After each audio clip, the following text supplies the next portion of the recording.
And today we have Nina Itzel, become a really, really good friend of ours over the last few months, and really glad to call her a friend. And, she's been in this space for quite a while, and an important part of her path is integration, like it is ours. And she has a great coaching platform. She's a great coach herself. I'm going to go ahead and introduce her today. Nina, how are you today? Tell the folks out there in the plant medicine path world who you are. Hi, Mark. So nice to be here. And Thank yeah, you. it's just lovely to know you and collaborate with you and be part of your vision as well, because we Hmm. resonate with a lot of things. And yes, I live in Mexico. I was born in Hungary and I was always a therapist. My background is in psychology, but 10 years ago, I started to work with the mother ayahuasca for my personal experience and not bringing it into my practice. And then through my personal journey, I realized how the integration is such an important part. And at that time, when I was doing my training in Peru, nobody really talked about it. Like 10 years ago, it wasn't really a concept that many people were familiar with.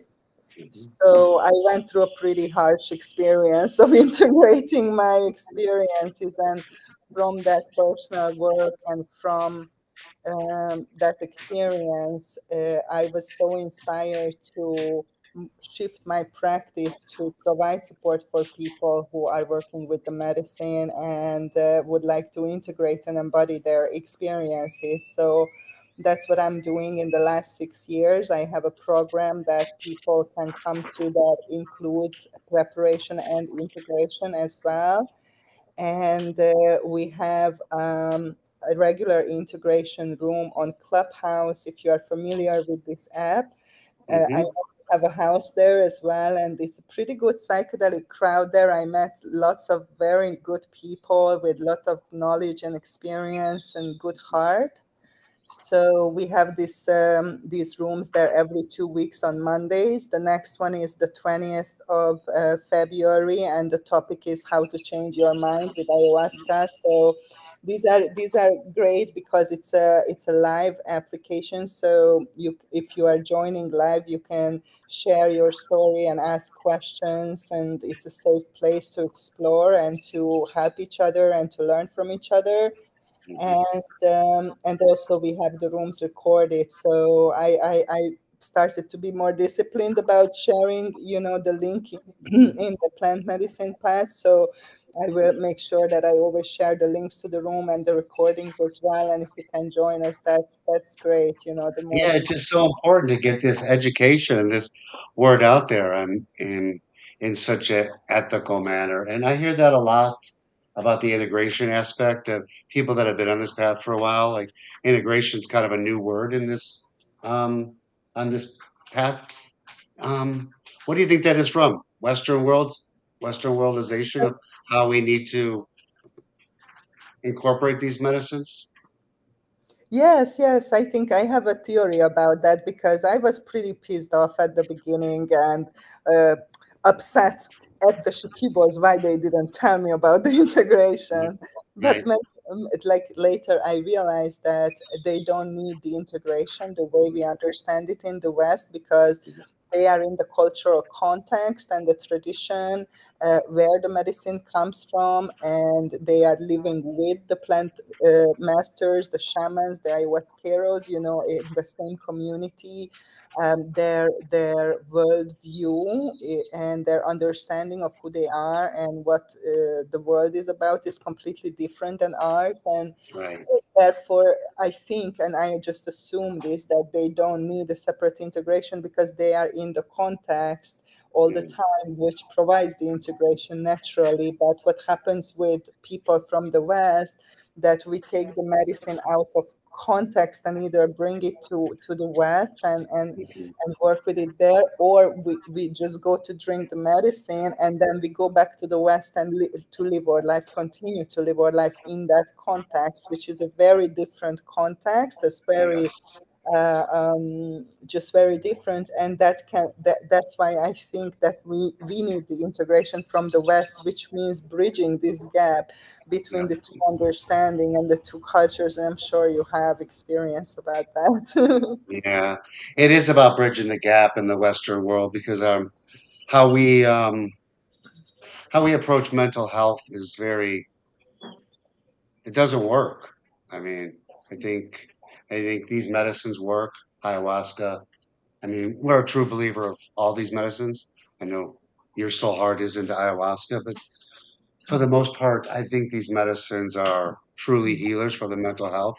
And I feel what you do is so important, bringing awareness, and what you're doing is so cool. And the education part and you've been doing in this community for so long um, is really cool. Talk about a little bit about your integration calls if you want to.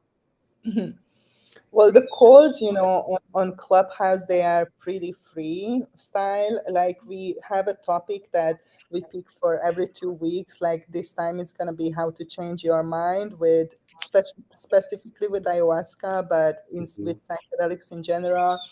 And it's really just whatever the people need to talk about or want to hear about in connection with the ayahuasca, especially because that's where I have more experience and expertise, and also to give them information about the process in general, so they have just a basic understanding, what is Mhm. happening.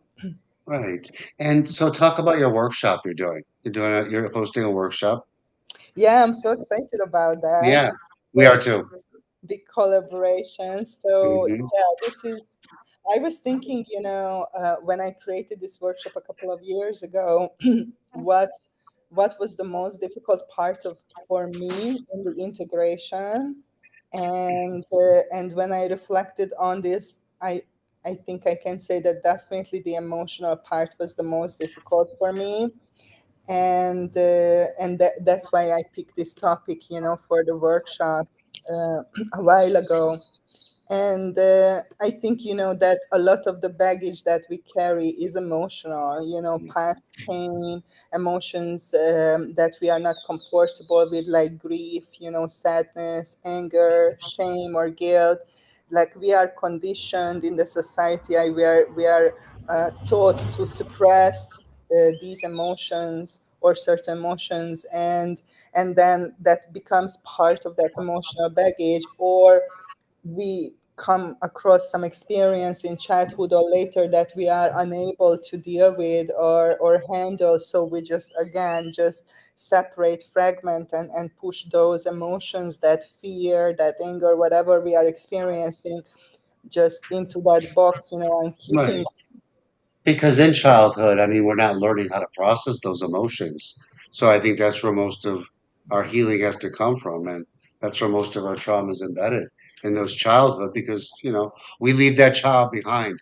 And I've learned this on this path that we leave that child behind and we continue to evolve. So we have to go back. And I think that's a big part of integration. Yeah, yeah, exactly as you're saying. So these fragments of these events and those stages of development become separated, and how do we know that this affects us in the everyday life?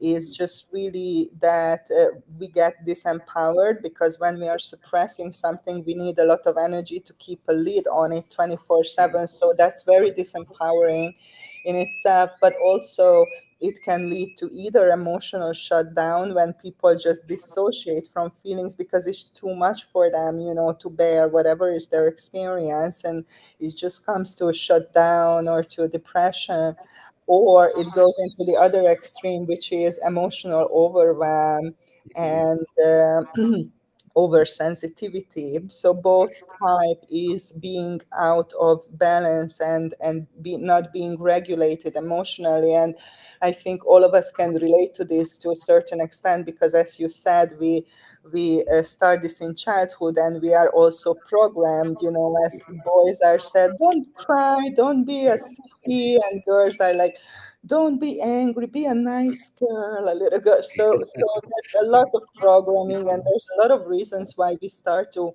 suppress these emotions. And what happens, I think, especially with the ayahuasca, but with other plant teachers and plant medicines as well, that the ayahuasca starts to bring all these suppressed emotions up to the surface Mm. for release, to empty. That's the first step of healing, to empty and to let go. And I'm sure that you experience something similar in your process when, after the ceremony, even weeks or months later, you are we call it emotional roller coaster, and you are crying, and then you are happy, and then you are sad, and then you are angry, and you're just like a lot of emotions going on like all the time. Can you relate to that? I definitely can relate to that for sure. Because all those are suppressed, and I think ayahuasca has a way to bring out that suppression. I think a lot of our thoughts and how we feel and think come from our gut.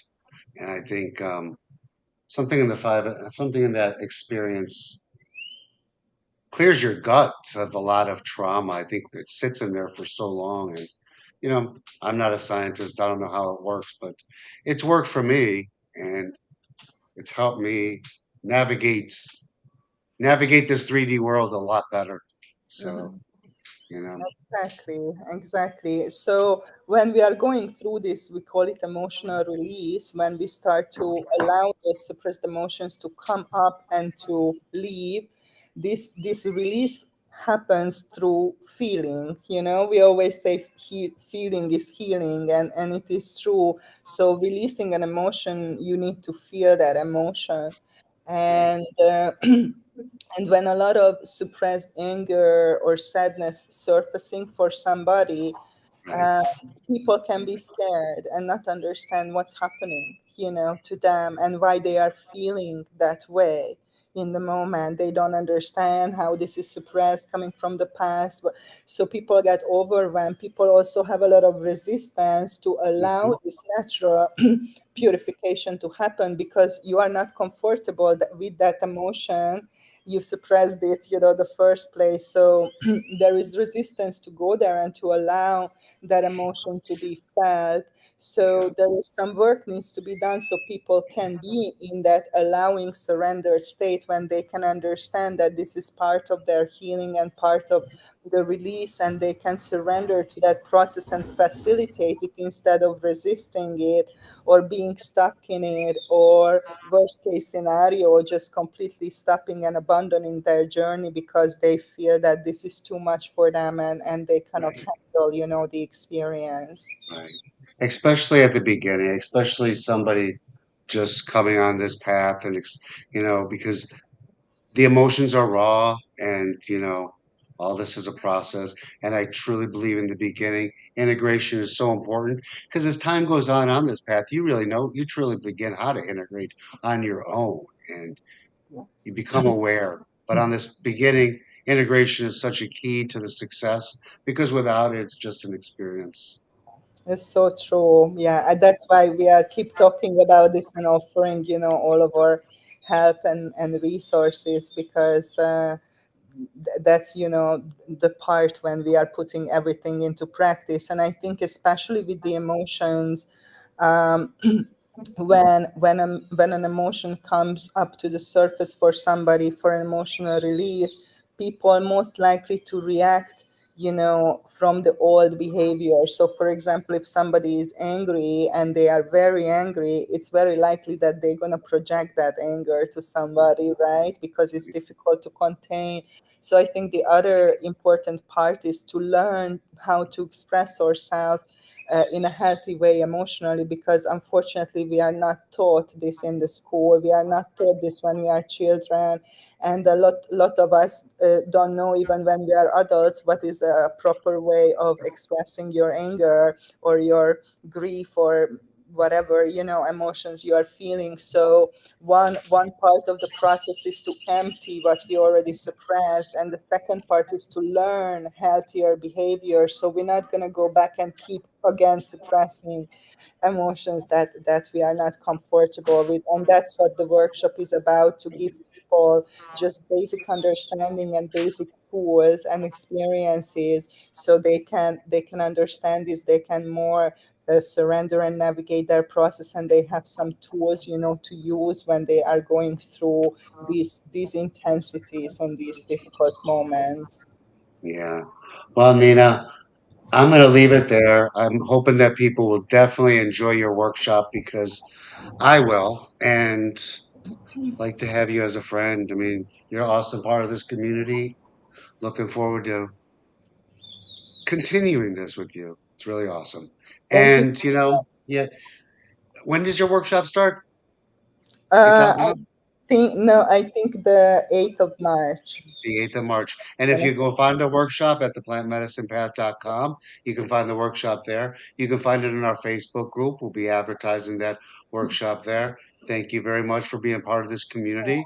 I want to just give a big shout out to one of our sponsors, Soulvine. I don't know if you use their ayahuasca drops, but they're pretty amazing. And then Mm. Mama Dose, your daily dose of Mother Earth. Don't forget about those beautiful daily doses every day.